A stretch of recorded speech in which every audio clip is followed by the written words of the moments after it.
Vice has learned that prosecutors leading the criminal investigation secretly subpoenaed key members of Governor Snyder's inner circle, including his chief of staff, Dennis Muchmore, Snyder's quote-unquote fixer and top advisor, Rich Baird, wait till you hear about this one, and state treasurer, Andy Dillon, as they built a case against the governor. Documents reveal that the governor's chief legal counsel, Beth Clement, who's now a state Supreme Court justice in Michigan, knew Snyder's top officials were subpoenaed by prosecutors, suggesting Snyder knew as well. A spokesperson for Clement, now a judge, said she could not comment on a case pending in court. The aggressive investigation into Snyder may explain why the governor's office's legal fees, paid for by state taxpayers and Flint residents, came to at least $8.5 million in the years after the water crisis made national headlines. So I think this is a super important point. First of all, we got the goods.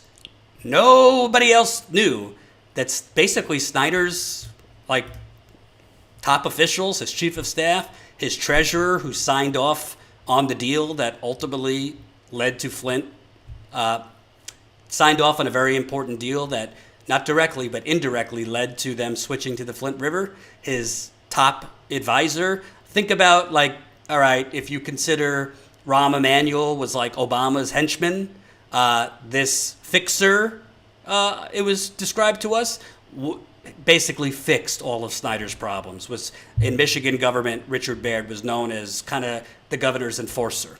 So all of these folks were secretly subpoenaed. I mean, they were brought in, they were forced to testify there was a special prosecutor. So if Mueller was the Russia special prosecutor, there was a special prosecutor for the Flint water investigation. And he compelled all of these officials in secret. And the reason is, we found out prosecutors were aggressively building a case against Governor Snyder. Those prosecutors all ended up getting fired by the new Attorney General of Michigan last year. We'll get to that in a little bit. But the previous prosecutors, led by Special Prosecutor Todd Flood, were aggressively building a case against Governor Snyder. And Governor Snyder's top officials had been subpoenaed. They were forced to testify. Jen and I have the majority of the transcripts, which were highly confidential. We scrupulously went through them.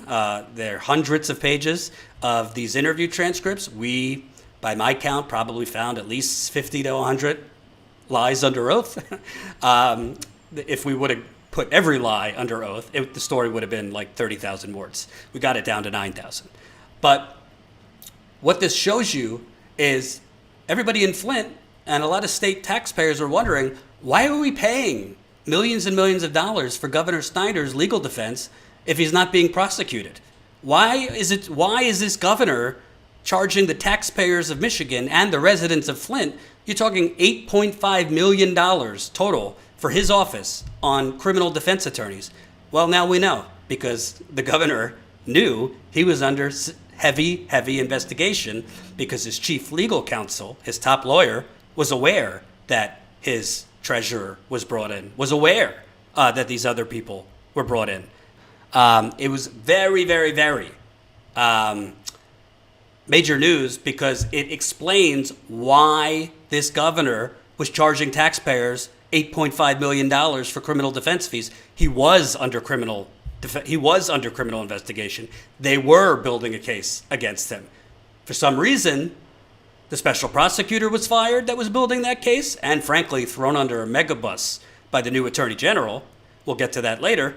And other investigators that were helping build a case against Rick Snyder were fired. There's not a lot of explanation for that. And you might be wondering, well, Jordan, corruption, breaking news. Well, you don't stop corruption unless you expose it. And this is real corruption. When you're talking, a case was being built. Jen and I outlined the case in this story, and essentially all those prosecutors were fired. There was some strange reasoning given that their legal theories were flawed. And then since then, all the rest of the charges were dropped. The rest of the charges were dropped completely. So let's get into now the really good stuff. The really good stuff. Snyder and his administration were investigated by a team led by Special Prosecutor Todd Flood from 2016 to 2019. The team concluded that the administration had, quote, committed conspiracies of ongoing crimes like an organized crime unit, a source with knowledge of the probe told Vice. Obviously, certain people would not go on the record because they didn't want to reveal who they were, and we respected that. But we did have some pretty damn good sources that know a whole lot about this investigation. So for this source to say they were investigated as if they had committed conspiracies of ongoing crimes like an organized crime unit, what does that tell you?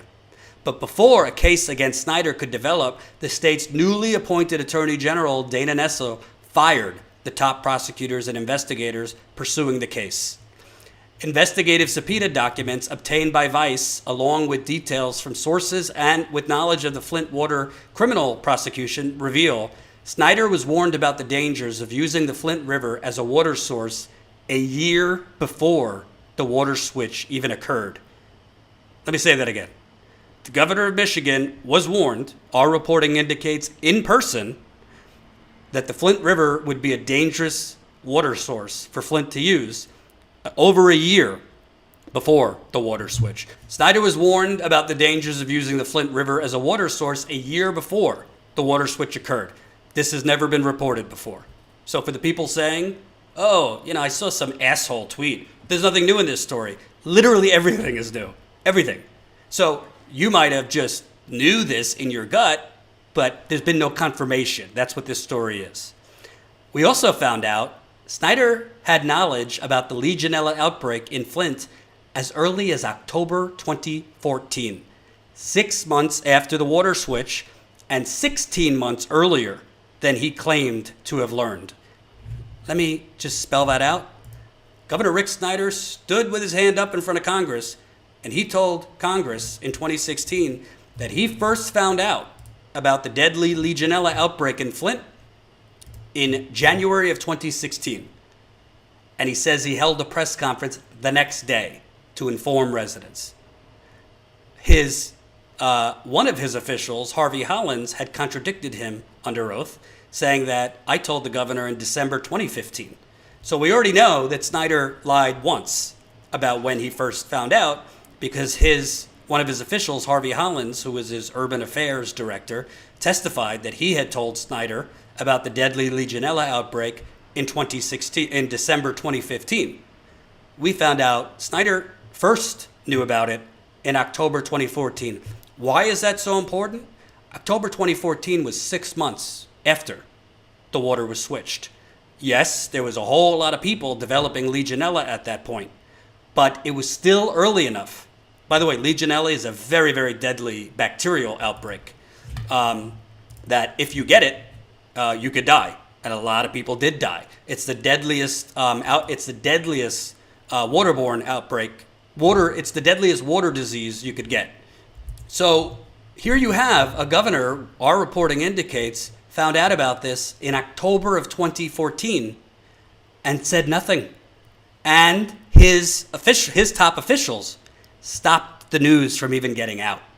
Stopped the news from even getting out, where more lives could be saved. Imagine if in October 2014, Rick Snyder's government actually said something then.